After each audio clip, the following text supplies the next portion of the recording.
একই ব্যক্তি প্রধানমন্ত্রী, সংসদ নেতা এবং দলীয় প্রধান এই একাধিক পদে থাকতে পারবেন কিনা। বিস্তারিত আলোচনা শেষে অধিকাংশের মধ্যে একটা মতামত এসছে যে প্রধানমন্ত্রী এবং তার সাথে সংসদ নেতার ভূমিকাটা প্রায় অঙ্গাঙ্গিভাবে জড়িত। এই দুই ক্ষেত্রে একত্রে প্রধানমন্ত্রী এবং প্রধানমন্ত্রী লিডার অব দি হাউস থাকতে কোনো অসুবিধা নেই। এক্ষেত্রে মোটামুটি যেটা আমি কনসেনসাস দেখেছি যে প্রায় সকলেই একমত। কিন্তু দলীয় প্রধানমন্ত্রী হতে পারবেন কিনা এই ক্ষেত্রে কিছু বিতর্ক হচ্ছে। তা আমাদের দলের অবস্থান, আমরা যৌক্তিকভাবে লিখিত প্রস্তাবও আগে জমা দিয়েছিলাম আমাদের দলের পক্ষ থেকে, এবং প্রথম পর্ব এবং দ্বিতীয় পর্বের আলোচনা তো আমরা সেই একই যুক্তিগুলো দিয়েছি। তার মধ্যে আপনাদের মাধ্যমে জাতিকে জানানোর জন্য কয়েকটি যুক্তি আমি আপনাদের মাধ্যমে উপস্থাপন করতে চাই। পৃথিবীর গণতন্ত্রের সূতিকাগার হিসাবে আমরা যুক্তরাজ্যের উদাহরণটা দিয়ে থাকি। সেখানেও দলীয় প্রধান এবং প্রধানমন্ত্রী একই ব্যক্তি হয়ে থাকেন। কয়েকটি দেশে মাঝে মধ্যে এটার ব্যতিক্রম হয়ে থাকে, তবে সেটা সংসদীয় দলে যারা সরকারি দলের যে পার্লামেন্টারি পার্টি হয় সেই পার্টি ডিসাইড করে যে পার্টি কাকে প্রধানমন্ত্রী হিসাবে সিলেক্ট করবে।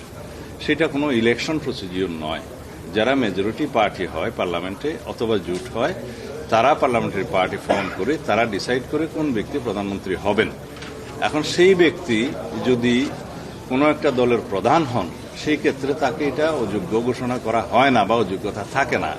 কারণ এটা একটা ডেমোক্রেটিক প্র্যাকটিস যে ডেমোক্রেসিতে কোনো ব্যক্তি প্রধানমন্ত্রী হলে তাকে অপশন হিসেবে কোনো রাজনৈতিক দলের প্রধানের পদটা ছাড়তে হবে এরকম কোনো প্র্যাকটিসটা সাধারণত দেখা যায় না। দুই একটা ক্ষেত্রে এক্সেপশন থাকতে পারে, কারণ এটা একটা তার ডেমোক্রেটিক রাইট যে দলীয় প্রধান হওয়ার কারণেই কি তাকে প্রধানমন্ত্রীর পদে যোগ্যতা ঘোষণা করা হচ্ছে এরকম একটা প্রশ্ন আসতে পারে। আর দলীয় প্রধান যে সবসময় প্রধানমন্ত্রীর পদ অলঙ্কৃত করবেন এমন তো কথা নয়। পার্লামেন্টারি পার্টিতে ডিসাইড হবেন কোন এমপি প্রধানমন্ত্রী হবেন, কিন্তু অপশনটা থাকা ভালো, তার ডেমোক্রেটিক রাইটটা যাতে ক্ষুণ্ণ না হয়। যে ব্যক্তি দলীয় প্রধান হন তার যাতে রাইটটা অক্ষুণ্ণ থাকে যে তিনি ইচ্ছা করলে প্রধানমন্ত্রী তো পদ নিতে পারেন। সেই জন্য আমরা বলেছি যে এটা ওপেন থাকা ভালো, যে দলীয় প্রধান ইচ্ছা করলে প্রধানমন্ত্রিত্ব নিতে পারেন যদি পার্লামেন্টারি পার্টিতে ডিসাইড হয়। আর যদি পার্লামেন্টারি পার্টিতে ডিসাইড হয় যে তাকে প্রধানমন্ত্রী করা হবে না, অন্য একজনকে করা হবে, সেটা পার্লামেন্টারি পার্টির ডেমোক্রেটিক রাইট চর্চা সেটা ওপেন রাখার ক্ষেত্রে আমরা আমাদের সাজেশন দিয়েছি। এবং পৃথিবীর বিভিন্ন দেশের উদাহরণ টেনে আমরা বলেছি যে যেহেতু দলীয় প্রধানমন্ত্রিত্ব হওয়ার ক্ষেত্রে কোনো যোগ্যতা হতে পারে না, সেই জন্য এই অপশনটা থাকা উচিত, তার ডেমোক্রেটিক রাইটটা অক্ষুণ্ণ থাকা উচিত যে দলীয় প্রধান ইচ্ছা করলে যদি পার্লামেন্টারি পার্টি ডিসাইড করে তিনি প্রধানমন্ত্রী হতে পারবেন। এটা হচ্ছে আমাদের যুক্তি। তো সুতরাং এই ডিবেট হয়তো আরো কয়েকদিন আরো হয়তো বেশি চলতে পারে বা একদিন চলতে পারে। এটা আগামীকাল শুরু হবে। ওনারা যেটা বলেছেন যে আগামীকালকে এই ইস্যুটা দিয়ে শুরু করবেন। তো দেখা যাক, হয়তো আমরা বিশ্বাস করি যে এটা রিজনেবলি আমাদের দেশের প্র্যাকটিস অনুসারে, পৃথিবীর বিভিন্ন লার্জেস্ট ডেমোক্রেটিক যে সমস্ত কান্ট্রিজগুলো আছে সেটার প্র্যাকটিস অনুসারে এবং আমাদের দেশের বাস্তবতা অনুধাবন করে সেই বিষয়টা সবাই বিবেচনা করবেন বলে আমরা আশা করি আমরা একটা জায়গায় আসতে পারবো। এটা হচ্ছে আমাদের বক্তব্য আজকে এই ইস্যুতে। এর বাইরে আমার কোনো বক্তব্য নাই। ধন্যবাদ।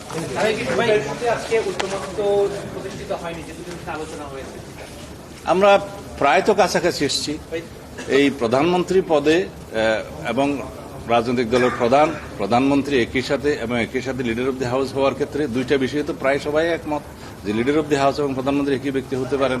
বিতর্কটা এখন চলছে যে দলীয় প্রধানের পদে উনি থাকতে পারবেন কিনা, সেটা আলাপ আলোচনার মধ্য দিয়ে হয়তো এক জায়গায় আসতে পারবো। আমরা আমাদের পজিশনটা জানালাম এবং যৌক্তিকভাবে জানালাম, ইনস্টেন্স দিয়ে জানালাম যে দলীয় প্রধানের পদে থাকাটা তো যোগ্যতা হতে পারে না।